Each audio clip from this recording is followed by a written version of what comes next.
Pemirsa, Menteri Sosial Juliari Batubara ditetapkan sebagai tersangka dalam kasus penerimaan suap bantuan sosial Kementerian Sosial sebesar 17 miliar rupiah.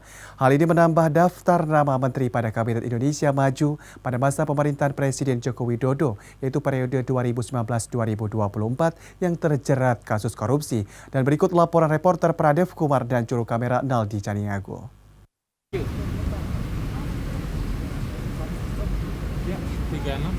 Silakan kasih, Pak. Ya, tertangkapnya Menteri Sosial Juliari Batubara dengan kasus dugaan penerima suap dari bantuan sosial dari Kementerian Sosial Republik Indonesia sekitar 17 miliar uang yang didapatkan oleh Juliari Batubara. Dan Juliari Batubara juga ditangkap dan ditetapkan menjadi tersangka oleh 4 orang lainnya, yakni inisial MJS, AW, AIM, dan juga HS. Dan sampai saat ini tim KPK masih terus menelusuri adanya dugaan-dugaan tersangka baru dan juga saksi-saksi baru dari kasus penerimaan suap dari bansos. Satu paket bansos yang dihargai penerimaan fee dari Juliari Batubara senilai 10.000 dari total paket sembako 300.000.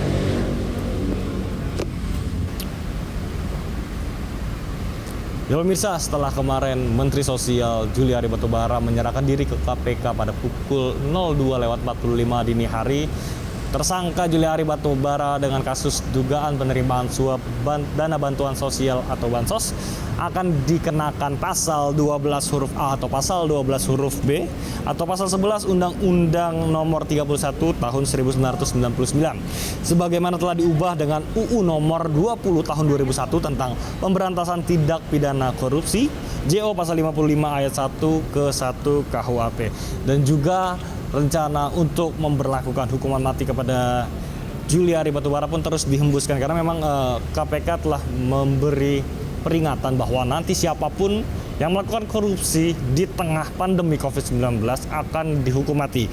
Dan ini tertuang di dalam pasal 2 ayat 2 Undang-Undang Nomor 31 Tahun 1999 tentang pemberantasan tindak pidana korupsi. Bunyi pasal tersebut tidak lain adalah dalam hal tindak pidana korupsi sebagaimana dimaksud dalam ayat 1 dilakukan dalam keadaan tertentu, pidana mati dapat dijatuhkan. Akankah KPK melakukan hukuman mati terhadap tersangka Juliari Batubara?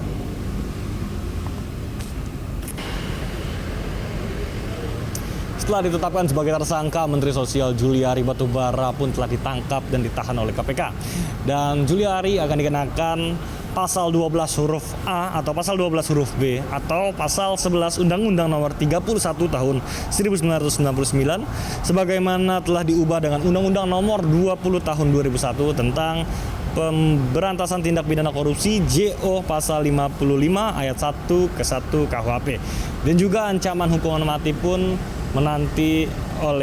dinanti oleh Juliari Batubara. Karena diketahui bahwa kepimpinan KPK Firly pun telah menegaskan bahwa siapapun yang berani melakukan korupsi pada saat pandemi COVID-19 akan diberikan hukuman mati karena telah tertuang di dalam pasal 2 ayat 2 UU Nomor 31 Tahun 1999 tentang pemberantasan tindak pidana korupsi yang berbunyi dalam hal tindak pidana korupsi sebagaimana dimaksud dalam ayat 1 dilakukan dalam keadaan tertentu, pidana mati dapat dijatuhkan.